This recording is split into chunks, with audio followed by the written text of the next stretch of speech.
to each place. And by the time I get a message is when I start it. Otherwise, we won't get the first part of the recording, or people in the various avenues, the Twitter, the YouTube, the Facebook, the blog, the Patreon, it'll all push to them, but it'll push to them at different times, like within a couple of minutes. So you'll know when I start. Okay, there we go. Welcome to Conversations with Tad. This is the type of broadcast where you come to see somebody being discipled. I'm Michael Patton, and I have been talking to Tad for a long time. He's one of my very best friends. I hope you've been able to keep up with this. This is something that is so exciting for me because for years and years and years, I have tried to get Tad to become a Christian. I have had him on my prayer list. I've done everything I could to get him because I love Tad, but not only because I love him, but because I just feel like the Lord can use him. And I know the Lord can use anybody, but there's certain people out there that you think if God would just get a hold of him, and Tad has always been that person for me. And I'm so happy because God has gotten a hold of Tad. And so we are having these conversations. We're usually having them on the phone, but we have transferred and said, hey, this is fun stuff. Not only can you learn, not only can you be discipled with Tad, but you can learn as a Christian what type of questions people are asking and maybe how to answer them as I attempt to answer them. Tad is here today, and I've also got Kelly. You remember Kelly from a couple of times ago. We've had him on, and you know what? He's doing the same thing. So me and Tad, just a picture of me, Tad, and Kelly sitting around a table, and you guys being a fly on the wall, and Tad trying to get us to answer some questions about Christianity, as he has not only come to Christ and he loves Christ, he's just trying to understand as much as he can. So I'm bringing them in right now. Hey guys, how you doing? Hey Michael. Hey Tad. How you doing, Michael? Hey Kelly. I'm doing very good. Guys, folks, Tad, as you can see, is frozen. We cannot, for the life of us, get him to. And that's the star of the show. His good looks are what brings all the girls in. So we had to get a good picture, and that's a great picture of him. Yeah, but he's really here, and he really looks like that right now. Yeah, that's exactly. Yeah, that's live. So Kelly didn't have a chance to watch your last podcast, so I'll just do this real briefly. But it was amazing because I think you helped a lot of people with that, because I think a lot of people struggle with either being overweight, which you're so consumed with right now, or even being underweight. No one's perfect, and everybody just views themselves as how they think other people are looking at them. But Michael, I think you're an amazing looking guy. I've been around you, and I get where maybe your mind space is because of you don't look the same, but man, nobody does. You know what I mean? I'm pulling for you. I think everybody is, and you're doing everything right. So I just wanted to chime in on that. And Kelly, he just had a whole podcast about how he is kind of isolating because of his what he considers a weight problem. And he won't do things with his family. He's kind of just hiding out.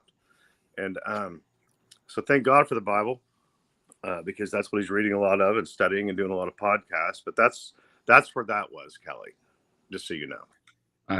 I got you. Kelly, yeah, I did do a podcast, or I did a blog. I did 2 blogs actually on this. One blog I did, and I just kind of, one of the things I do, Kelly, and we can talk about this if you guys want to, but one of the things I do is since I at least I used to have a very significant following, and I still have a big following, but there's just a lot of people out there, and one of the things that I do periodically, and I usually say about 5% of the time is I'll talk about where I'm at spiritually, and it's usually the things that I'm struggling with. And so I bring those out because I don't want to ever have anything that comes out into the open that is, hidden behind here. I love it whenever people speak about their issues and the real person comes out, because I just think that's that's necessary for true fellowship. No, I agree. I think it's being real and people, and it's relatable. And we've had, each of us have had our different issues that we all know about, and I think we're more and more comfortable, sharing those and seeking prayer and also just supporting each Yeah. other through those things. You know, but the thing So- is, here's the deal, Kelly and Tad. This is important for you to understand as well. The church is not perfect. There's a lot of people that'll support me at this point. There's a lot of people that are like, "Hey, Michael, we understand." But also, it's not perfect. There's always going to be the issues. There's always going to be those types of people. And there are these types of people. That's why I wrote the second blog, about how I lost support on Patreon because of my last blog. And a lot of people were very upset. I understand it. I do understand this, that I haven't been going to church because of this. My issue is basically I have no clothes that fit, and I'm just isolated in that way, and people really, really didn't like it. I understand that they didn't like it, but some of them left, and said, "Hey, I can't be your Patreon. I can't support you anymore." And so, Tad, there are going to be people like that, and you're going to see hypocrisy. You're going to see people that have their own problems, but they don't reveal them. You're going to see people who try to change you and make you everything that they say you're supposed to be, without any understanding, without any compassion, without any love. That is going to be present within the church no matter what. You're going to find those, and the problem is, Dad, those people will probably be the loudest. Yeah, and that's why on the last one, and then we'll get to a couple of questions I have, which are probably, it's completely off track, but when I said I think it's best, and we've been trained wrong, by just our upbringing, to go to the church first and God second. And I think if we went to God first and then found a church of like minds, I don't think people would be as judgmental. And it's interesting that you would lose followers because you're going through a thing right now. I mean, those people, those aren't the right people anyway. And money's money. I understand, but at the same time, those aren't who you want following you, man. That's not your mission, and that's not where you've been going, and that's not how you've led so many people to God. I mean, it's always been worth the risk. In 2010, whenever I went through my doubt, and that was public. I went through my depression afterwards. That was public.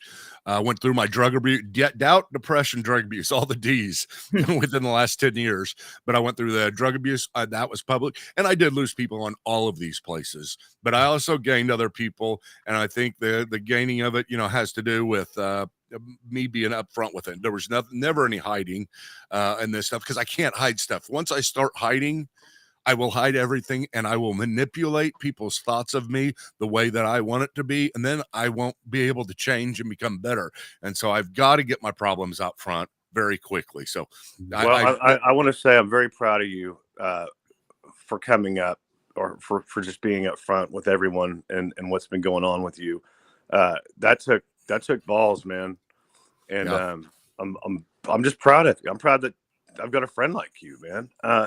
And Kelly, Dad, the funny thing is, Dad, you know me better than anybody else. I mean, there are things that's not proper to say out loud, and there's etiquette. There's always etiquette, and I'm not saying what you know about me. Some of the things that we talk about, some of the things that we've done, those things aren't proper to talk about. Sometimes, it's just got to be the right context, and you know me better than anybody else, and that's the thing. One of the things I like so much is that you know me completely, but you know me probably better than any friend I know.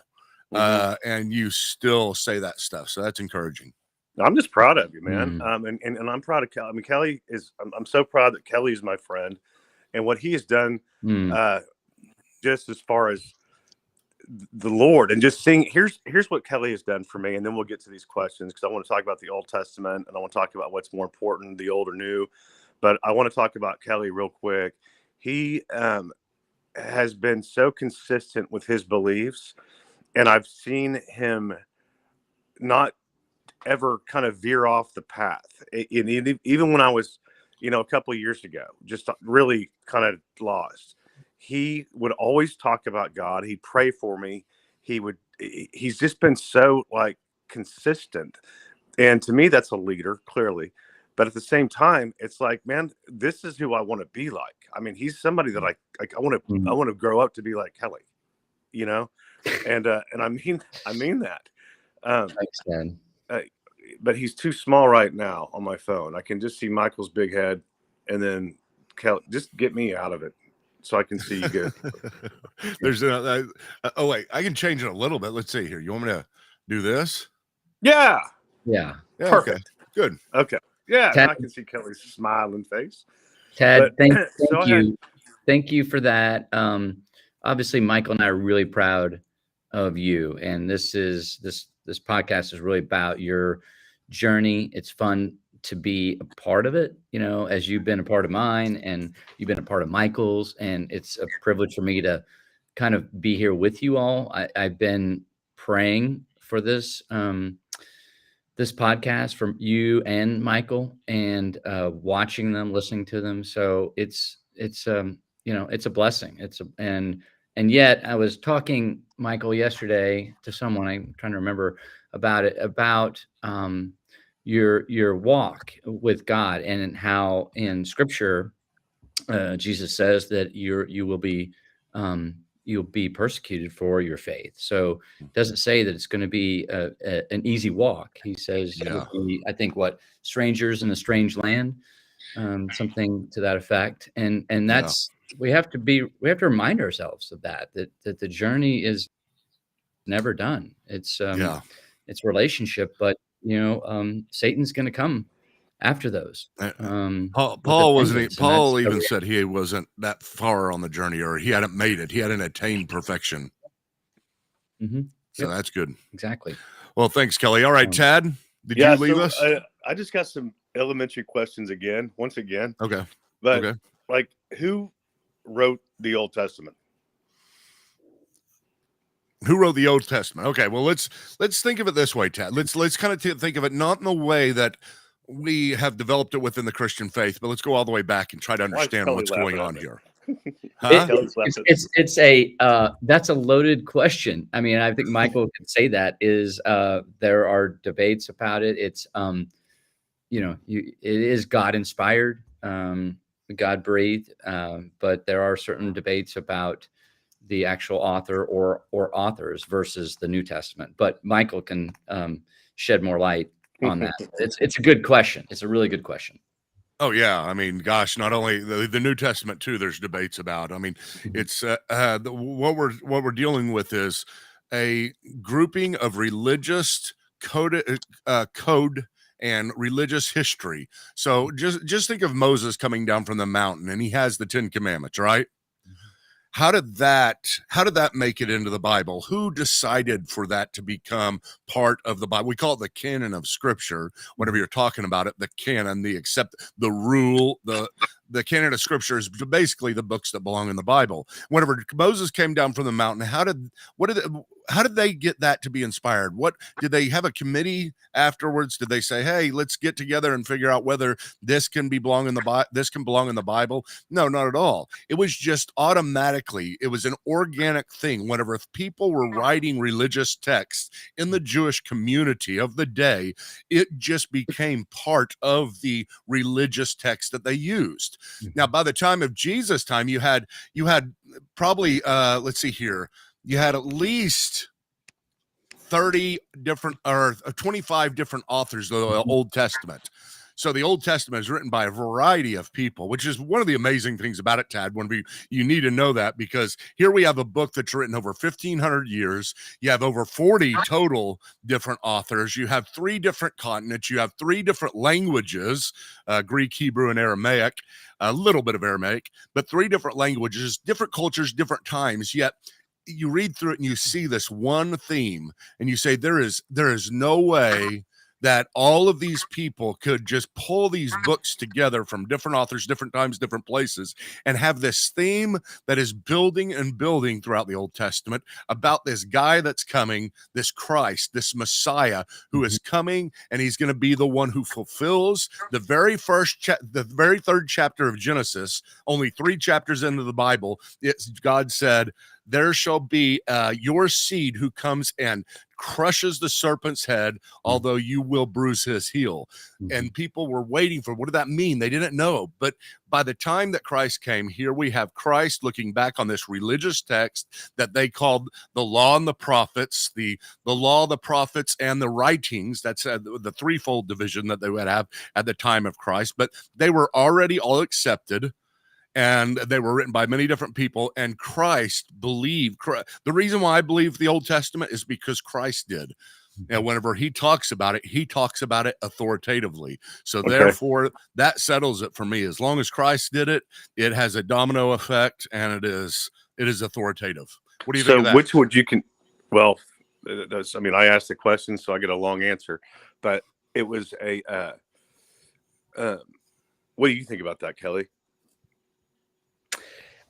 Yeah, it's a great question. I think there are two different themes, as Michael was talking about. The Old Testament to me was relatable because there were obviously Israel is the chosen people, right, of God, and the Old Testament lays out the biblical law, but also there are a number of different who fail in the Old Testament, and there's still redemption, and that's relatable, I think, to us in this day and time, at least to me personally. Whereas in the New Testament, it's about the birth, the life, and the death and the resurrection of Jesus Christ, and he is coming to fulfill the prophecies that are laid out in the Old Testament. So they obviously go hand in hand, but as Michael said, there's just the details of them are really vastly different. But would you think that the Old Testament or the New Testament is more important? I mean, you're going to say both, but which one? Yeah, well, to me, I mean, Michael can speak to it, but you can't have one without the other, really, because as he said, that's fair. Jesus references the Old Testament, and I think 2 Timothy, he speaks about the scriptures, so the Old Testament are the scriptures as is the New Testament. So it's all, if you will, God breathed, but it sort of just and the different timing, but the Old Testament speaks about the coming Messiah, right? And and then Jesus references the scripture of the Old Testament in his saying. So, Michael, would you want to jump in on that? Yeah, no, I agree as well. I mean, Tad, it's going to depend. You say which one is more important. It'd be like, for what? What do you mean more important? Yeah. I mean, if you're talking about for the entirety of the Christian faith, yeah, exactly what he said. I mean, you've got to have both, or you don't have the end of the story if you don't have the beginning of the story. But if you're talking about, say, you called me and said, "Hey, what should I read?" I would say the most important is not just the New Testament, but the Gospels. Just like to read Matthew, Mark, Luke, or John. No, I can't get through Matthew. I'm sorry, man. I've been trying and trying. Well, keep on trying, or switch over to Mark. Or you might like John better. John has more. His writing style is more emotive. He has more emotion. He also works from the Matthew, Mark, and Luke work from a inductive, from the bottom up. He works from the top down. In other words, they don't tell who Christ is in Matthew, Mark, and Luke until the end. It kind of builds and builds and builds. It's called the messianic secret. John, on the other hand, just comes right out. In the beginning was the Word, and he was God, So he doesn't play any games. So I would just say those, if you're talking about what would I give to somebody who came up to me and said, I don't know anything about Christianity, I would say, read Mark. I mean, that's what Mark wrote it for. He wrote it to Mark or John. I think you said John. Well, either one. I mean, probably John, Mark, because John 3:16, we all know. Yeah. Yeah, there you go. Yeah. But they both have the entirety of the story. Matthew, Mark, and Luke are actually 92 or 88% the same. I think it is 88%. Yeah. John is 92% different. So you'll read those three, Matthew, Mark, and Luke, and you'll go, didn't I just read this? Didn't I just read this story? And yeah, you did. It's just a little bit different from a different perspective. But whenever you come to John, it's mostly new stories. Okay. Well, that's all right. Well, I'm glad that popped up. Good. So, and then I was going to, because, I got a little atheist friend of mine that we talked a lot about some of his questions. Which everybody, Tad used to be an atheist. Let me just tell everybody that. Tad used to be an atheist. Yeah. Go ahead, Tad. Yeah. That's probably a nicer way to say that. But Tad used to be a nice atheist. I mean, I always... Okay, there we go.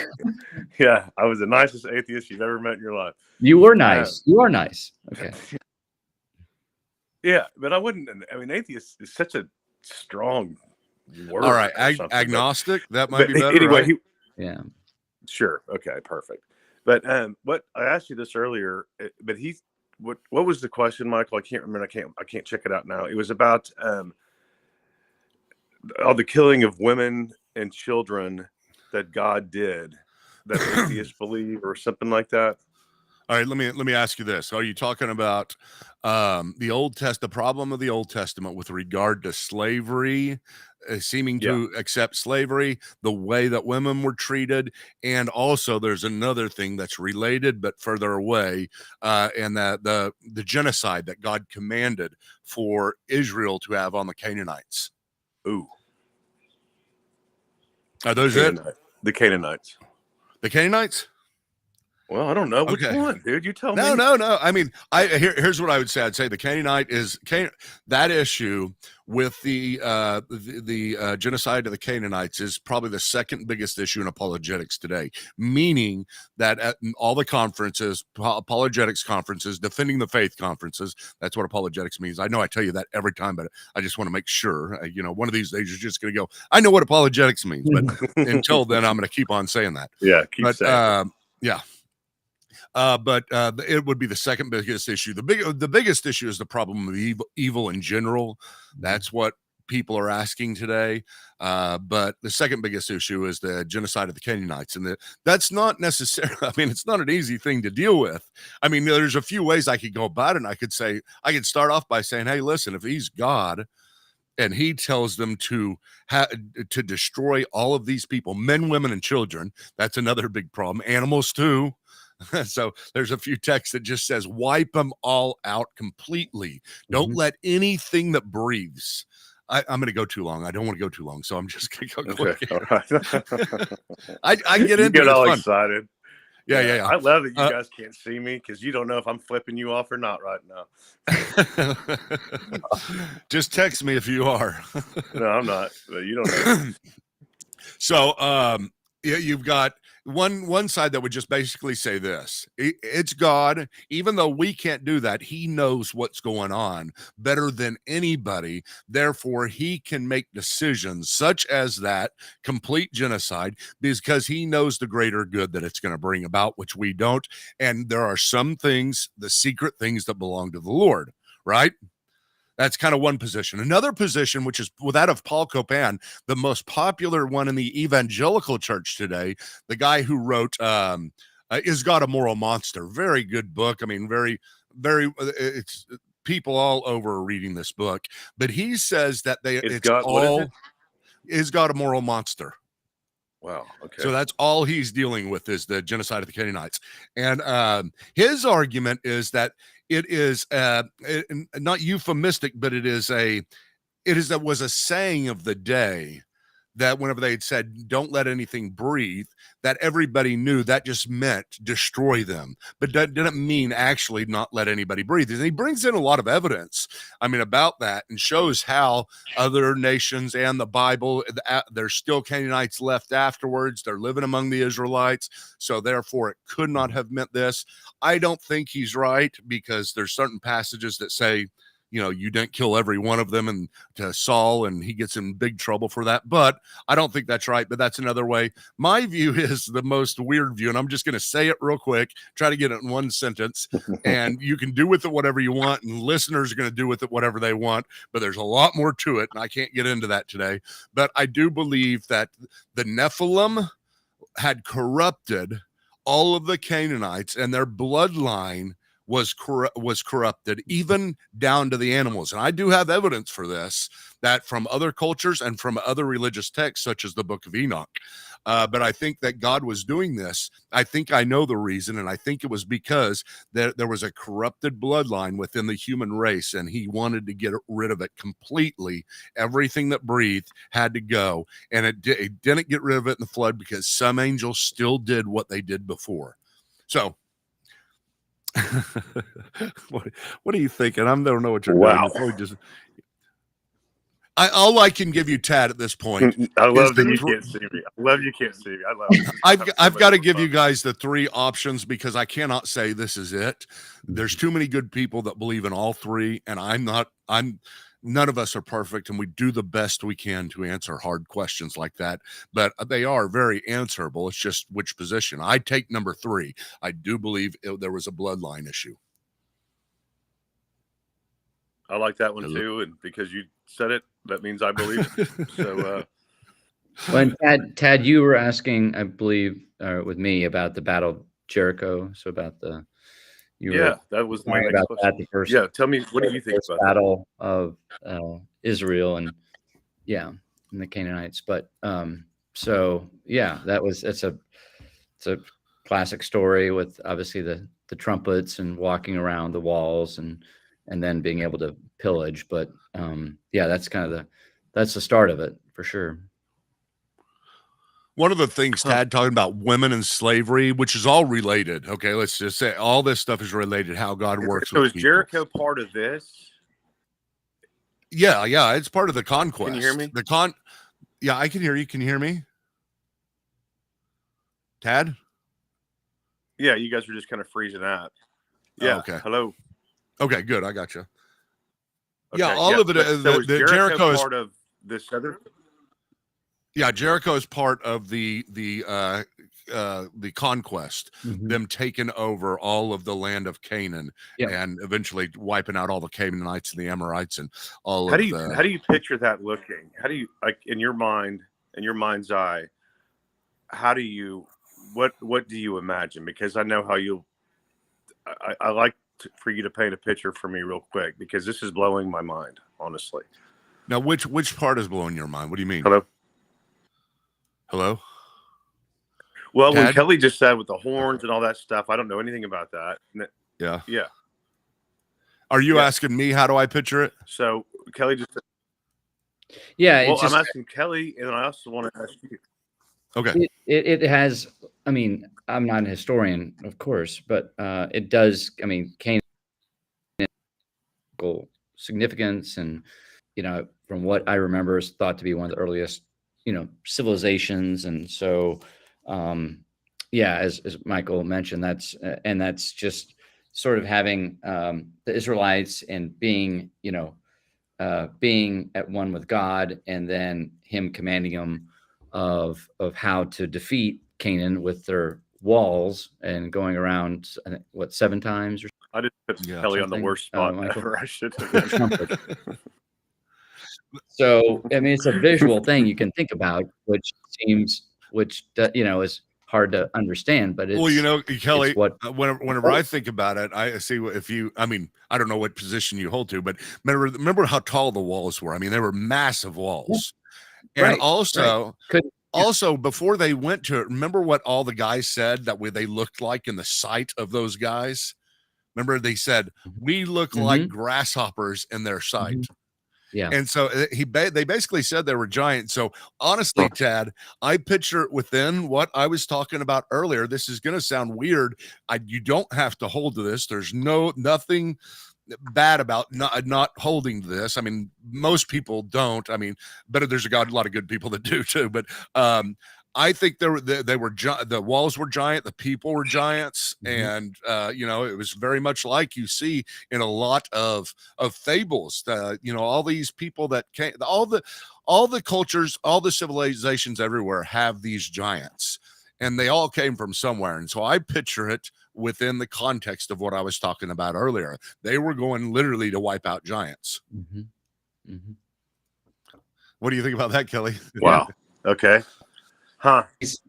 That they without God possible. Yeah. So he he already determined the end of that battle before it started. So and they were faithful. They did what Wow. he commanded them to do, and they were victorious. So Tad, it's all, you know, the Old Testament is filled with these stories of God intervening and doing things through the nation of Israel and making a big historic footprint. You've heard me talk about this before. And the thing that's the craziest about this, Tad, the craziest thing about all these stories in the Old Testament to me, like Kelly said, is that you'll read them and you'll see what you'll just you know, what is it, palm to face, what's it called whenever you do the palm like that, you know, you type it out. Oh well. But you just think, how dumb are they? You know, I mean, I cannot believe they still don't believe, or they're still not following, or they're still not obeying, or they're still going to worship other gods. But one of the things that I'm sure Kelly gets from this because of what he said, but I get from it as well, is a lot of comfort, because we are so dumb and we do such dumb things, even though we know what's right. But God is still pursuing us. He is on a relentless pursuit for your love, because he loves you so much, and he does not give up on the nation of Israel, and he does not give up on us ever. And so it's really comforting me to see how dumb people are, because we're really dumb. and that was what I was talking about in the Old Testament. It is we relate to the individuals that went against God or pursued their own, you know, personal choices. You know, I mean, there's just so many stories, and so that's in relating to them, and that His mercy and love for us, despite our failings. So that's what I was trying to share. But the Old Testament, without a doubt, obviously is heavy. It's a lot to process and understand as a lay person, unless you've had the training, and it's still difficult at that. So, but that the relatability of the individuals and God's mercy over them and Israel, despite, you know, if you will, with him so many times, or you know, Samson or Moses or Noah. I mean, you can go on. Isn't Samson the greatest guy? I mean, it's just how in the world did he make it into the Hebrews Hall of Faith? Yeah. Tad, there's a deal called the Hall of Faith, Hebrews chapter 11 in the New Testament. But by the way, Hebrews is the one book we really don't know who wrote in the New Testament. We know all the others, or we're pretty sure about all the others. Let's just blame it on let's just say Paul did it and move on. That's what they did. That's exactly what they did in the early church. Is it really? Yeah, I mean, swear. Paul wrote everything, man. I swear.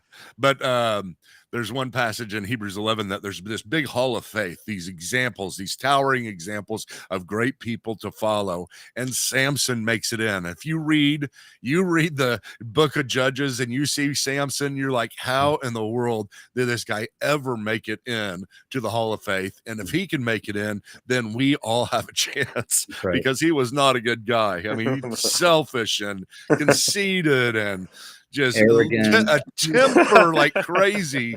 I mean, what did he do? He did one good thing at the very end, maybe, you know, it's like, Yeah. And he came, but he did one good thing. But he called on God. He called on God did. to do it. He was blinded. He didn't have his strength anymore.